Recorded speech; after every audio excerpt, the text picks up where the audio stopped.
me and Cannon did do a post-game show on South Carolina. Obviously, the epic comeback, A&M winning 31-30 after being down 39 at the half. One of the greatest comebacks in college football history, and still stands will stand as the best comeback in program history and probably in SEC history for the last 20 plus years. So yeah, just incredible game. And we've had a couple days to digest, what we saw, looking at both sides of the ball. I think I was pretty tired on that Sunday show, and probably not the best listen on my end, but yeah, really what the biggest takeaway for me was that this team is never out of any game.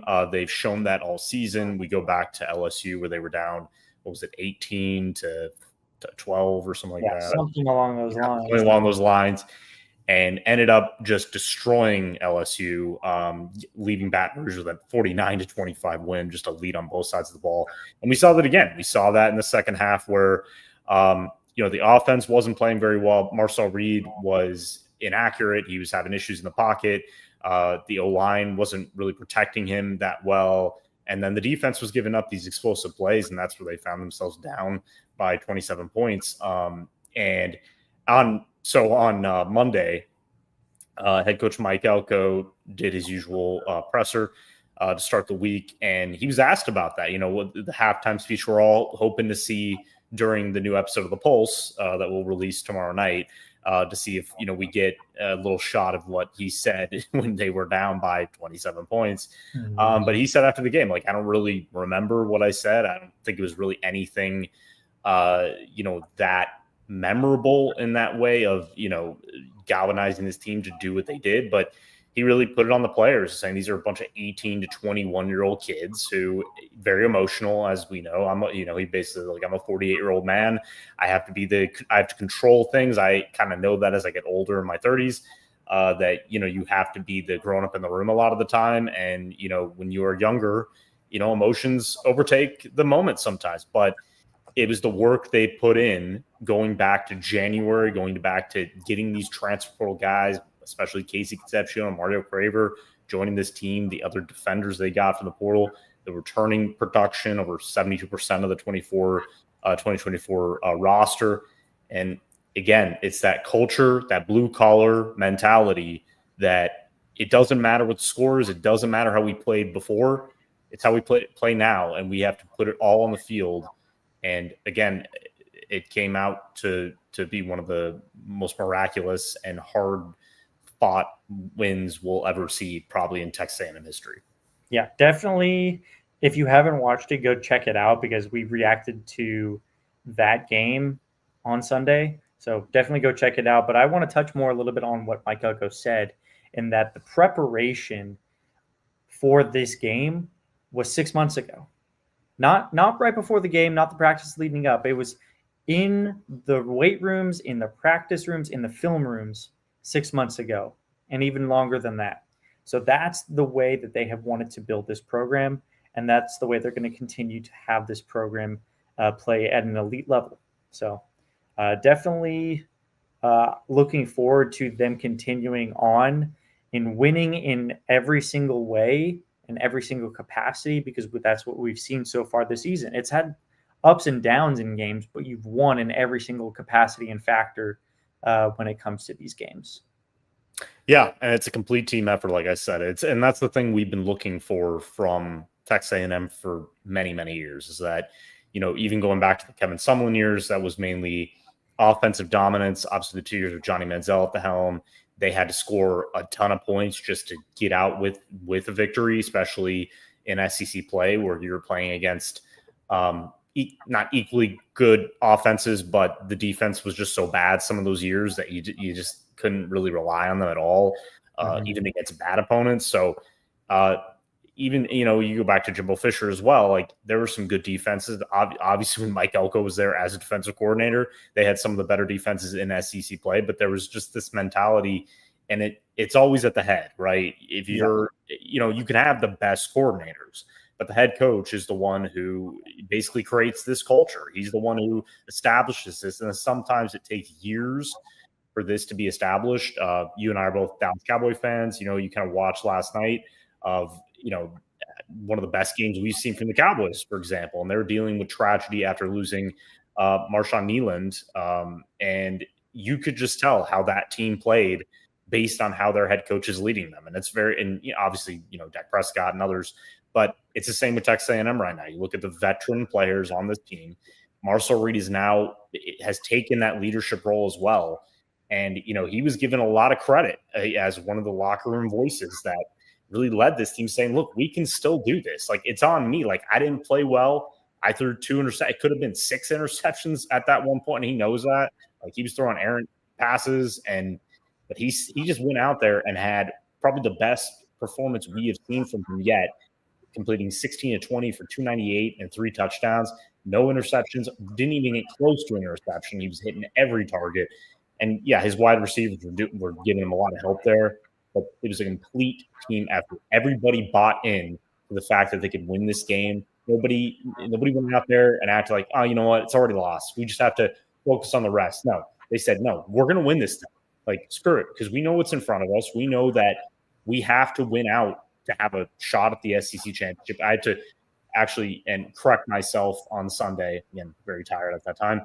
They do have to win these final 2 games. I think we kind of said like they have to just win one more game. Yes, they do have to beat the Texas Longhorns as well to get to the SEC championship game, which makes sense. I mean, that's why you do see kind of the same teams every year with Georgia and others that are in there that you do usually have to finish undefeated, or you have to have a tiebreaker or something like that to get in. But either way, it was just about accomplishing these goals. And the fact that they're a 10-0 team, everything that the stakes are even higher, right? Because if this was, we're trying to win 9 games for the first time, which was already done. But if that was the case, like your 8 wins, and it was kind of like last year when you were 8-3 going into the final game, which you still have a shot at the SEC championship game if you beat Texas, and they still hadn't won 9 games, since the 2020 season.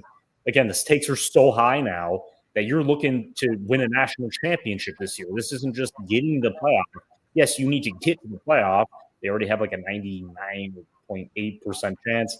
We'll see tonight with the new CFP reveal. Rankings real.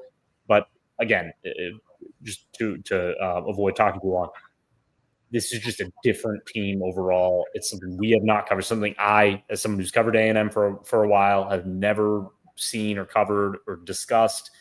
It's weird, but it's great, and it's going to be very fun to witness over the next 2 games. Yeah, and for a lot of the stuff that we've already witnessed, and I think we'll kind of reflect on that in today's show, I think that we are so ready at the prospect as people who have watched this team so far. I think we're ready for some of those other storylines that we're just ready to see on the field again. I mean, we saw an incredible comeback, but what if they go into Austin DKR and do something else unheard of? We don't know. Yeah. The prospect of having something surprising happen is just what gets people off their feet. And that's what they've done time and time again this season already. I think at the start of the season, we were seeing games against UTSA and Utah State, and people were thinking that some of the performances were pretty lackluster, but I think in retrospect now, I think it was them just gearing up towards their matchup against Notre Dame. And from then on, they turned on the afterburners. And now here we are. So we're already 10 games in. It's week 13, week 12? Yeah. Going into week 13, yeah. Going into week 13. I mean, we are almost done with this regular season. But I also look ahead and I'm like, man, that national championship's midway through January. We are way far away from this. There's a lot of football left, hopefully. There's a lot of football left. And I think for the people watching is that you get to watch this over and over with now these elite teams kind of narrowing it down. And we get a really cool one this weekend, even if it is against a Samford team that has already fired their head coach. So, yeah, I think the FCS matchups, it's always the best time. Or, I saw a joke. It's the best time of the year where almost every SEC team is playing, a bad FBS team or an FCS team that's not doing very well, and it's kind of just a bye game. These schools are going to get paid. they can trounce them, they can put up style points. That's not going to be the case for A&M this weekend, because coming off of a win like this, you had to, do everything in your power and put on the best performance you ever have put on in Kyle Field or on a football field to win that game. You know that we have to play more complete football from the first quarter to the fourth quarter, no matter the opponent. And I think this game came at the perfect time, I'm going to be honest, because yes, you have a 99 to 100% chance of getting to 11-0 before facing Texas. But at the same time, Samford's still a football team. They're going to try to do everything in their power to score points and make it interesting if A&M sleepwalks, because we've seen that before in years past. I think I can look back to it was UL Monroe when Kyle Allen was a quarterback. I think they won that game like 17-7 or something, is something really ugly like that. And again, that's a bigger program, but still, you have to play with consistency and you have to face Samford like you would any SEC opponent.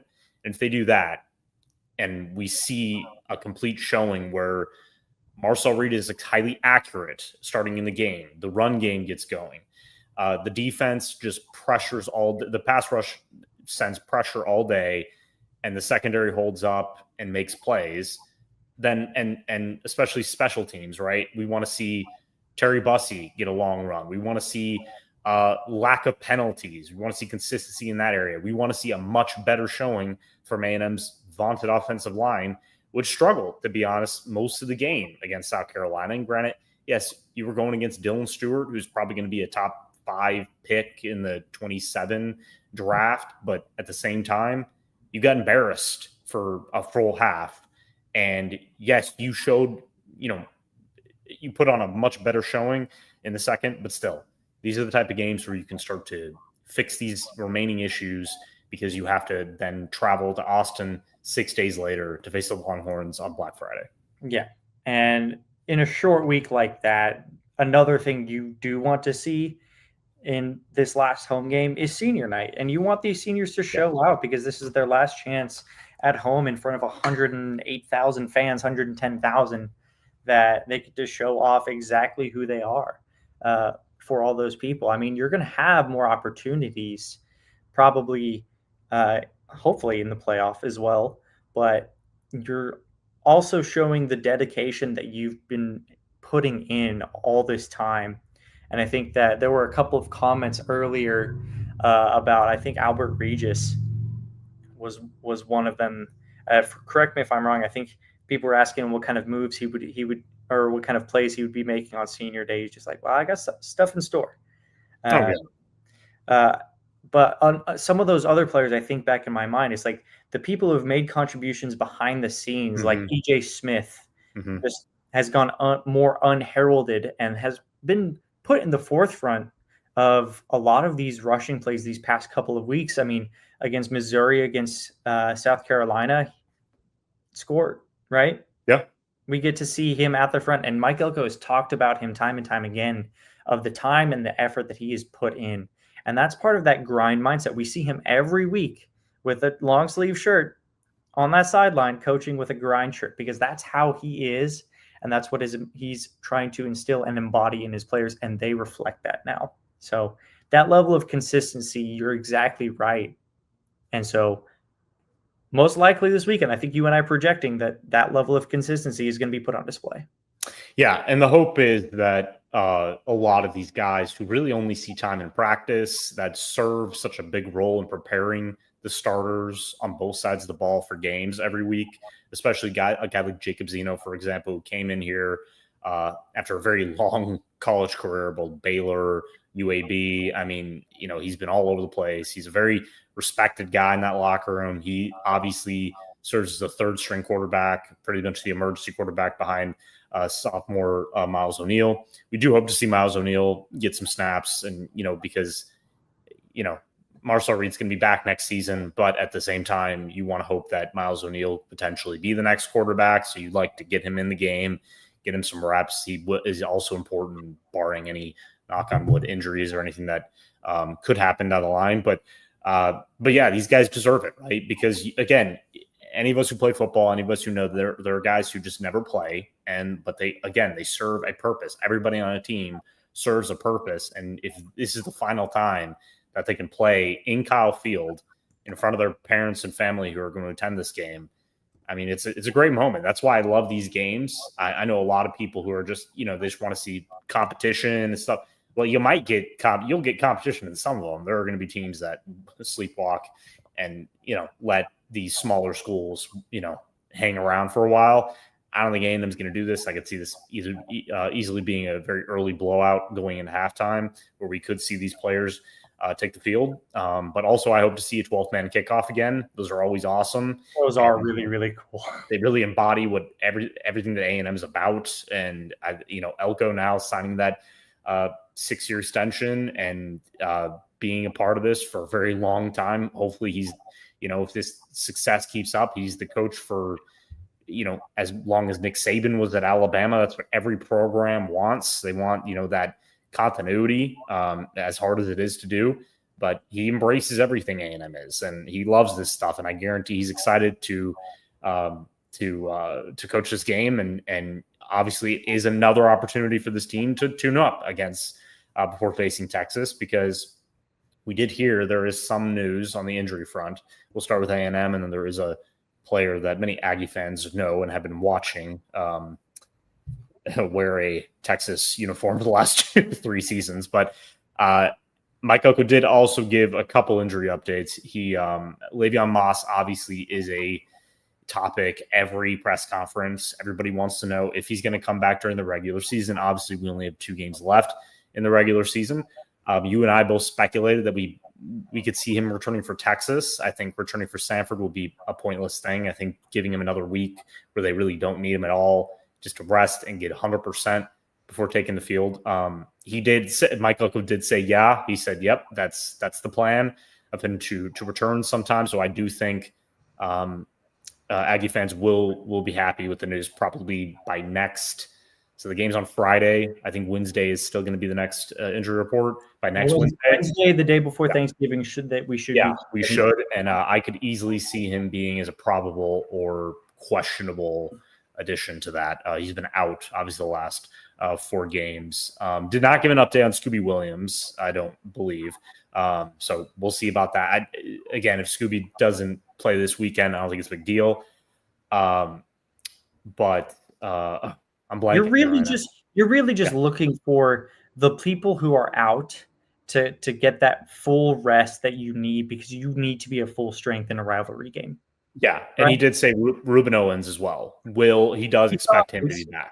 We saw a scare in that South Carolina game when Ruben Owens went down when they were going on their run, and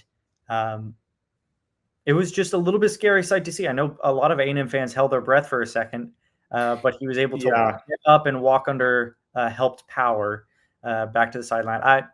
We don't know what happened fully, but if Mike Elko says he's good, he's good. Yeah, I don't think Mike Elko, that's the thing. He's a pretty straight shooter in that regard. I don't think he would say that unless he was sure that he was okay. It was the same with Ashton Bethel-Roman, who spoke after the game basically saying, I'm fine. Like, I pulled up on my ankle, which that's a tough kid because that looked painful. But obviously he was speaking to the media after. I could see him being on a pitch count for this game. I think that they can easily rotate some guys, and I could see a couple of their one of their freshman wide receivers play, obviously, because if he does want a red shirt, he doesn't need to waste that red shirt if he plays in this game, I don't think. We're talking Kelshawn Johnson. I really think he's only played in 2. Mm-hmm. So if he wanted to play in this one, I think he could. He wanted. Yeah, so I think he could. I think there's a couple other. I think Marco Jones is going to get a lot of reps in this game, which could be terrorizing for Samford's O-line. I think a guy like Landon Rink is going to get a lot. Landon Rink's going to get some reps, so that's a lot to watch for. I know that, again, this is why we do the show. This is why we're doing this Samford preview. There's not a lot to preview. Samford is a 1-10 team. They are, as you said, one of the dead last in FCS and football, I think, in general. They are last in the FCS in sacks allowed. Yeah. So God bless. Going against A&M's pass rush is going to be very violent and very ugly, most likely. They also have a quarterback who's not the biggest guy. So he's going to be scrambling for his life probably on every play. So I don't see Cassius Howe, who, by the way, Cassius Howe is a Lombardi Award finalist. That was made official today. He's joining David Bailey, who's a Texas Tech edge, Jacob Rodriguez, who's one of Texas Tech's star linebackers, probably should be a Heisman candidate at this point. That kid's playing out of his mind. And blanket right now. Alabama's starting left tackle, Caden Proctor. Caden Proctor, thank you. Who actually is from Iowa. So, but yeah, he's playing at a very high level as well. Probably their best O lineman. They've had some O line trouble. I mean, this is if you're putting a guy like Caden Proctor out as a slot wide receiver screen we saw earlier in the season, I think you have a dog. He deserves that award recognition. So, but yeah, again, Hal's just having an incredible season, still leading the SEC in sacks with 11.5. I think he's going to finish.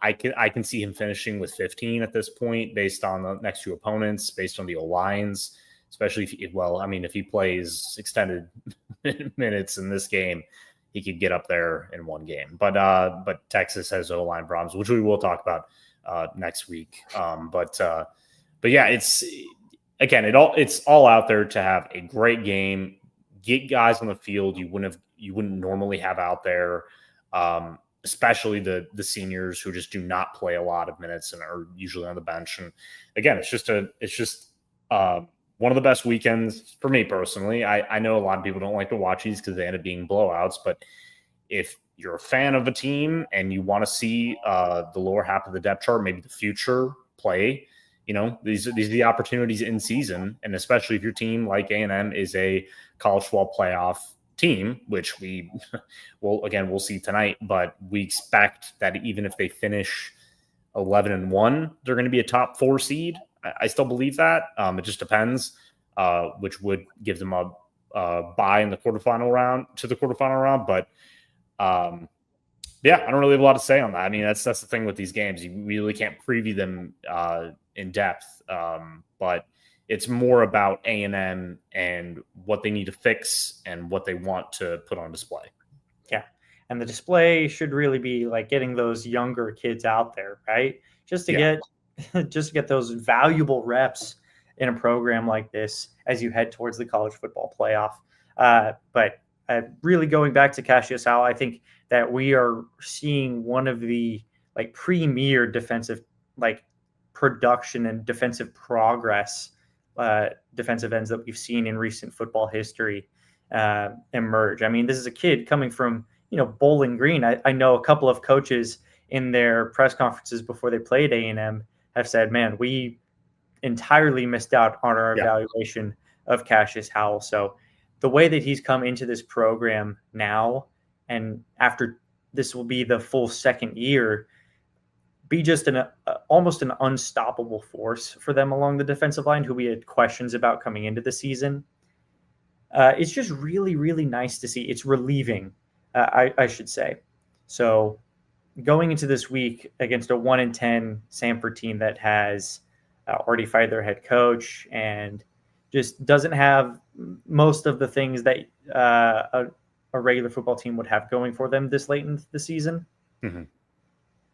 Now you're getting to be able to, I don't want to say look ahead, because obviously anything can happen. It's a non-zero chance that A&M wins, but you're looking ahead towards that Black Friday night, which marquee games are happening on that night.